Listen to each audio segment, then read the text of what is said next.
Assalamualaikum, selamat datang kembali di Guru Gembel Channel. Ini adalah episode lanjutan daripada episode sebelumnya, dan di episode sebelumnya itu di akhir video saya ajukan sebuah pertanyaan. Apakah orang-orang Islam juga didorong untuk menyebarkan ajaran agamanya? Nampaknya sih hal ini adalah hal yang harus didiskusikan lebih lanjut lagi. Terlebih misalkan ada orang yang mengatakan bahwa Islam adalah ajaran agama misi, dan misi itu dilakukan dengan kekerasan. Apakah cara seperti itu? Saya pikir secara pribadi itu umat Islam melakukan hal yang lebih lucu daripada itu. Bagaimana ceritanya? Jadi yuk kita bahas.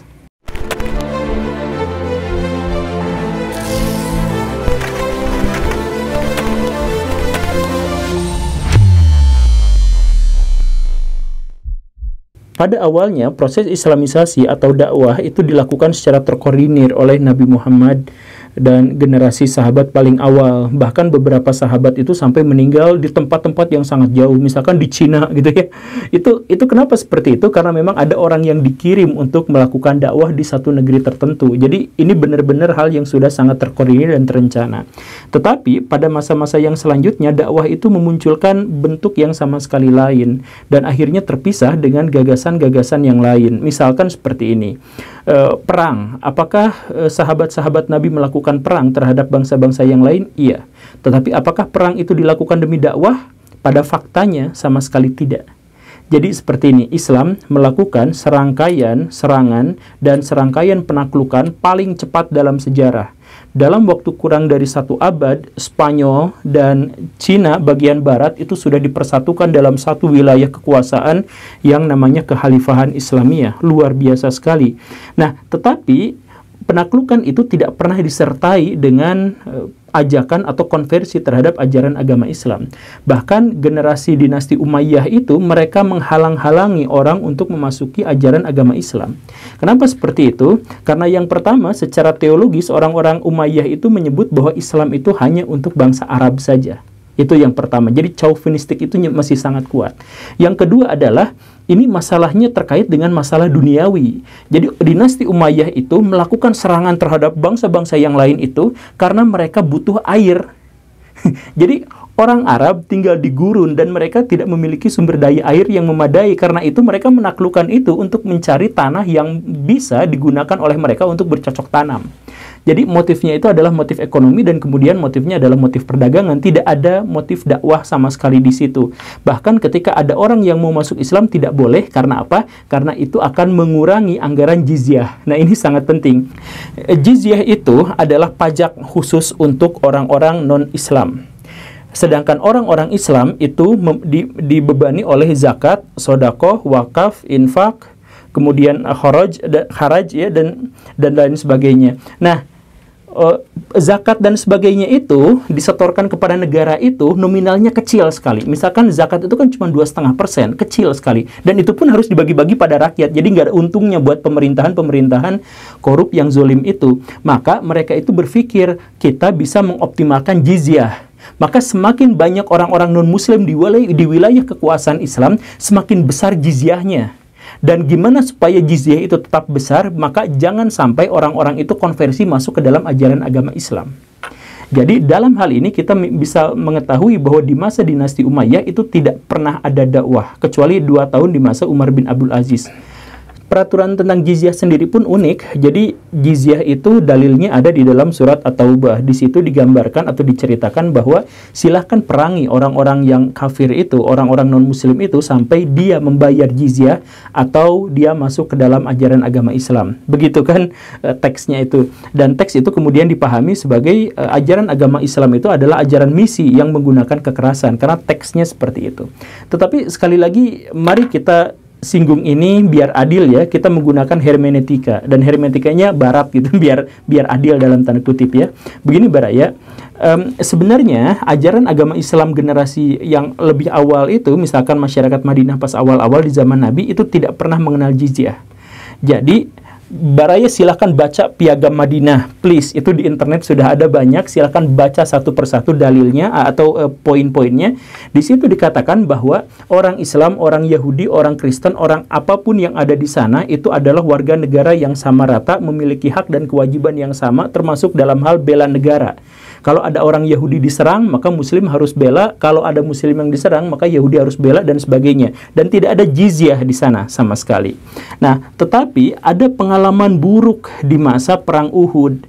Jadi Perang Uhud itu ceritanya, Nabi Muhammad itu diserang oleh pasukan Quraisy. Jumlahnya 3.000 orang, sedangkan Nabi Muhammad hanya bisa mengumpulkan pasukan hanya 1.000 orang. Dan 1.000 orang pun itu tidak semuanya orang-orang Islam. Ada orang Yahudi, ada orang Kristen, ada orang-orang yang aneh-aneh di sana juga ikutan. Oke, gabung di situ. 1.000 orang bisa dikumpulkan. Ketika pasukan Quraisy sudah hampir datang dan orang-orang Madinah sudah hari H, ayo kita berangkat, 300 orang Yahudi itu mundur dari perang, disersi. Dia katakan, perang ini kan perangnya Muhammad. Orang-orang Quraisy itu adalah musuhnya Muhammad. Ngapain kita ikut perang? Akhirnya orang-orang Quraisy itu yang jumlahnya 3.000 itu harus dihadapi oleh Nabi Muhammad dengan pasukan yang hanya 700 orang. Dan dengan rahmat Allah yang Maha Kuasa, akhirnya orang-orang Islam kalah. Nabi Muhammad tentu saja kecewa, tapi oke lah. Kemudian 2 tahun berikutnya, orang-orang Quraisy nyerang lagi, tetapi kali ini dengan kekuatan yang jauh lebih besar karena mempersatukan konfederasi Arab yang lebih besar lagi. Jadi jumlah pasukan yang menyerang Madinah itu sampai 10.000 orang. Nabi Muhammad pasukannya jauh lebih sedikit dari itu, sekitar 2.500 atau di bawah itu. Nah, apa yang harus dilakukan? Maka Nabi Muhammad itu atas saran seorang sahabat dari Persia, itu membuat parit, kemudian menciptakan benteng-benteng pertahanan. Dan ini adalah sesuatu yang sangat tidak dilakukan oleh orang-orang Arab. Karena orang-orang Arab itu kalau perang itu agresif, maju, ofensif gitu. Jadi kalau bertahan di balik benteng atau bikin parit itu sesuatu yang sangat memalukan. Tapi ini tradisi Persia. Diikuti saja sama Nabi karena terpaksa. Nah, tetapi hampir di ujung pertempuran itu orang-orang Yahudi berkhianat. Lagi-lagi orang Yahudi berkhianat. Bentengnya itu dibuka untuk orang-orang Quraisy. Orang-orang Quraisy, silahkan kau mau nyerang lewat sini, tapi saya minta perlindungan dari kamu begini-begini. Jadi bikin kesepakatan di luar, jadi bikin pengkhianatan. Nah, Nabi Muhammad mengetahui itu, dan akhirnya apa? Kebohongan dibalas kebohongan, intrik dibalas intrik, konspirasi dibalas konspirasi, dan sebagainya, sampai akhirnya baik orang Yahudi maupun orang Quraisy itu bisa dikalahkan. Seperti itu. Nah, dari situlah kemudian Nabi Muhammad memiliki sebuah pengalaman yang buruk, bahwa sesungguhnya saya itu di Madinah pengen sekali untuk sama rata, sama rasa, perang bareng-bareng, saling mendukung antar agama, antar suku, antar orang-orang yang berbeda-beda. Tapi setelah pengalaman-pengalaman ini diketahuilah bahwa orang-orang Yahudi itu tidak bisa dipercaya. Karena itu maka muncullah aturan tentang jizyah. Jizyah itu apa? Ya udah gini, orang Yahudi, orang Nasrani, kalian yang bukan Muslim, gak apa-apa, gak usah ikut perang, tapi bayar uang perangnya. Nah, maka saya pribadi sih menafsirkan seandainya tidak ada pengkhianatan orang-orang Yahudi itu, maka orang-orang Islam tidak akan mengenal jizyah. Seandainya ya, tapi itu bukan hanya hipotetis. Cuman kita lanjutkan. Nah, ketika zaman berubah, kemudian orang-orang Islam mengenal jizyah, nah ini dipolitisir. Di zaman Umayyah itu jizyah itu dijadikan sebagai salah satu sumber pendapatan untuk negara. Seperti itu. Makanya please, orang-orang Umayyah itu sangat mengharamkan orang-orang non-muslim itu masuk ke dalam Islam karena khawatir jizyahnya kurang. Seperti itu. Nah, tetapi kemudian ketika Umayyah itu digulingkan oleh dinasti yang baru, dinasti Abbasiyah. Nah, dinasti Abbasiyah ini kemudian mengumumkan bahwa sekarang kalau mau masuk Islam dipersilahkan, tidak ada masalah, karena sekarang kita sudah mendapatkan sumber ekonomi yang baru dan lain sebagainya dan sebagainya. Makanya konversi Islam itu tiba-tiba menjadi sangat banyak. Orang-orang menjadi banyak sekali yang masuk Islam. Kenapa seperti itu? Nah, orang-orang yang ingin masuk Islam itu adalah, pertama alasannya adalah untuk menghindari jizyah yang tadi itu. Kan kalau non-muslim itu bayar jizyah, mendingan jadi muslim saja, cuman bayar zakat 2,5%, kecil sekali.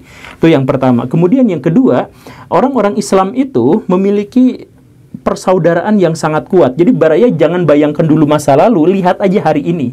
Jadi orang-orang Islam itu sangat kuat persaudaraannya antar sesama muslim. Ini salah satu sisi wajah orang-orang Islam ya. Nanti kita bahas sisi wajah yang lainnya.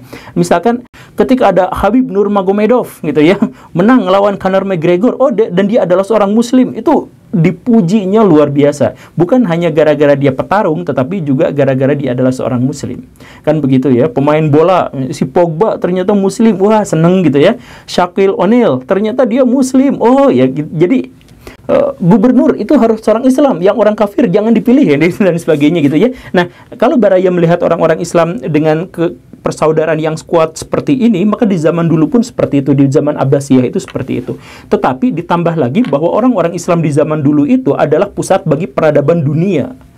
Maju, kedokterannya, astronominya, filsafatnya, semuanya adalah yang paling maju. Maka dengan seluruh kombinasi itu, maka banyak sekali orang-orang non-muslim yang tertarik untuk masuk agama Islam.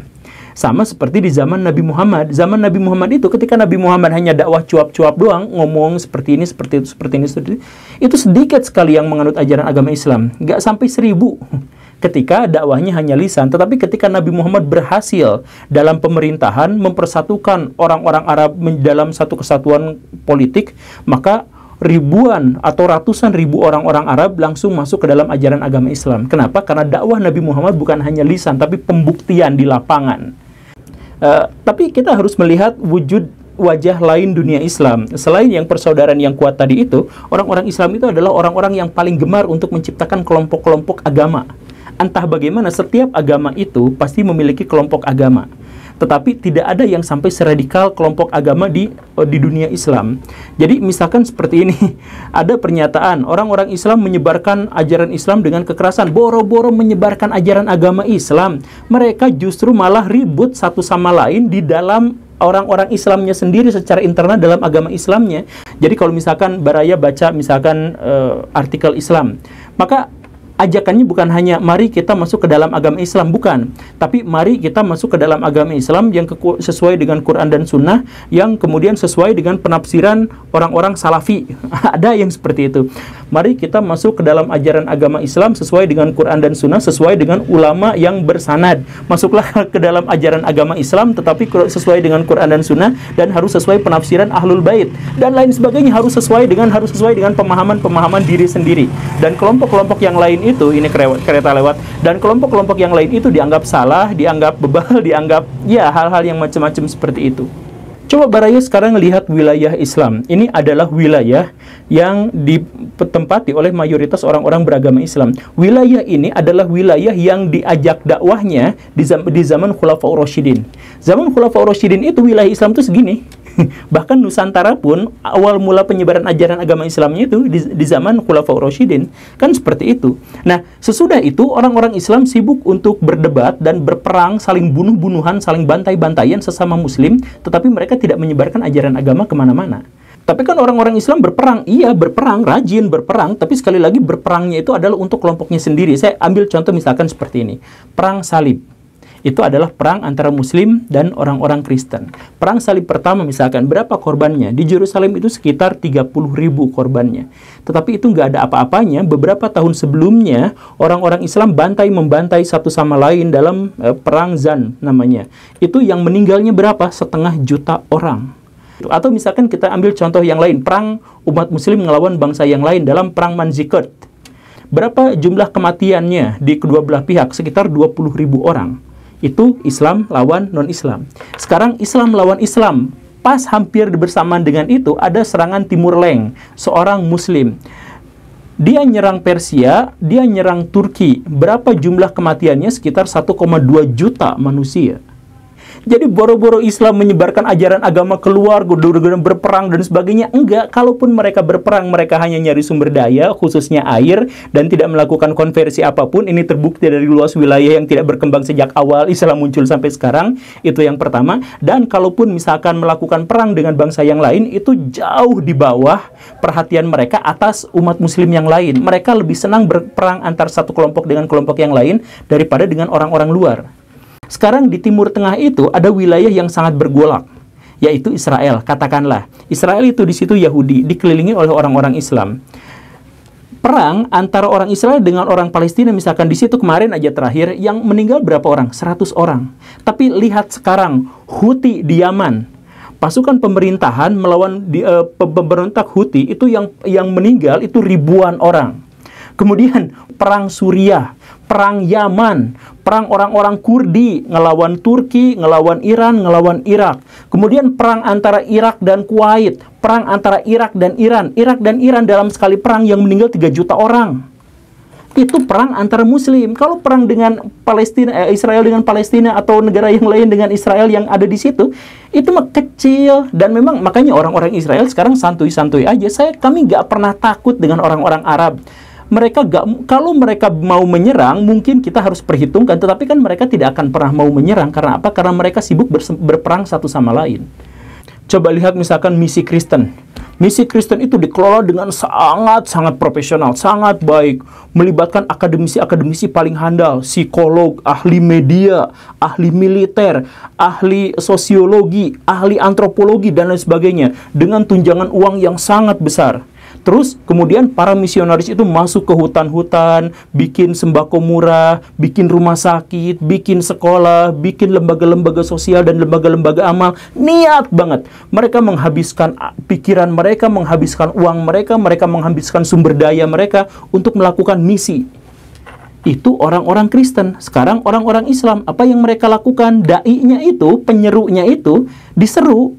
Jadi mereka ongkang-ongkang kaki di rumah, nungguan telepon, nanti telepon, Pak Ustadz nanti ngisi kajian ya hari ini di Masjid Anu gitu. Isinya apa? Isinya mengajak orang-orang Islam untuk masuk kelompoknya.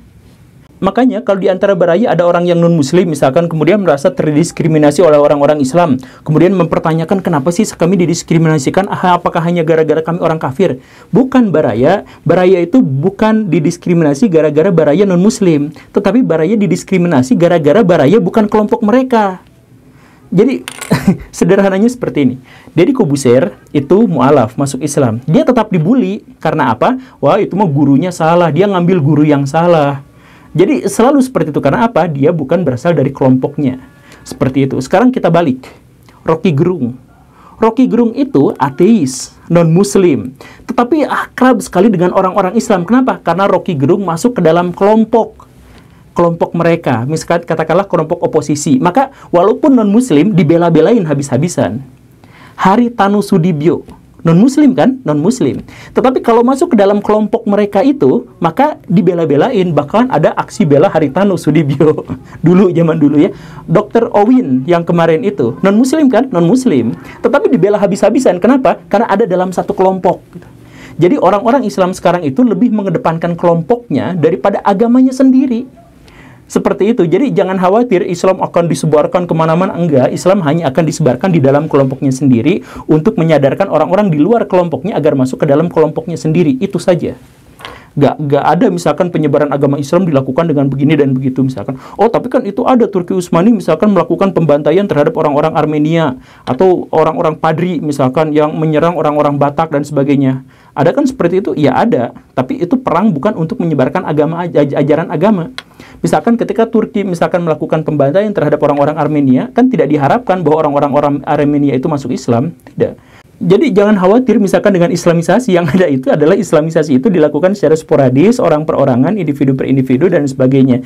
Dan kemudian orang-orang di dalam orang Islam sendiri itu lebih banyak melakukan pemurtadan terhadap teman-temannya sendiri.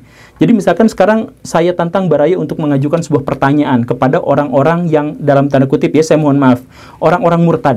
Tanyakan kepada mereka, kenapa keluar dari ajaran agama Islam? Apakah mereka gara-gara dibujuk sama misionaris? Bukan. Kebanyakan jawaban mereka adalah karena mereka telah dikucilkan, mereka telah dimurtadkan, mereka telah dikeluarkan dari kelompok. Jadi kelompok itu saling kafir lu, munafik lu, syiah lu, apa. Jadi karena dituduh seperti itu, mereka jengkel. Ada orang-orang misalkan yang keluar dari agama Islam, saya nggak suka di dalam ajaran agama Islam, karena di dalam ajaran agama Islam disuruh untuk membenci kelompok lain, disuruh untuk melakukan ini, disuruh untuk itu. Jadi pendeknya, orang-orang yang keluar dari ajaran agama Islam itu bukan gara-gara misionaris, bukan gara-gara kristenisasi, tetapi gara-gara oleh kelompoknya sendiri dimurtadkan, disuruh murtad, dipaksa. Dan apa yang dikatakan oleh kelompok-kelompok sempalan yang seperti itu, mereka akan mengatakan dengan sangat mudah, ya kafir mah kafir aja, silakan keluar, kami orang-orang Islam tidak membutuhkan kalian. Neraka aja seterusnya. Jadi udah menghakimi kalau di luar kelompoknya. Ya, kondisinya seperti itu. Jadi kalau misalkan kemarin kita bahas bahwa orang-orang Kristen telah melakukan pembantaian dan lain sebagainya untuk menyebarkan ajaran agamanya, kalau orang-orang Islam itu melakukan pembantaian juga, tetapi terhadap kelompoknya sendiri.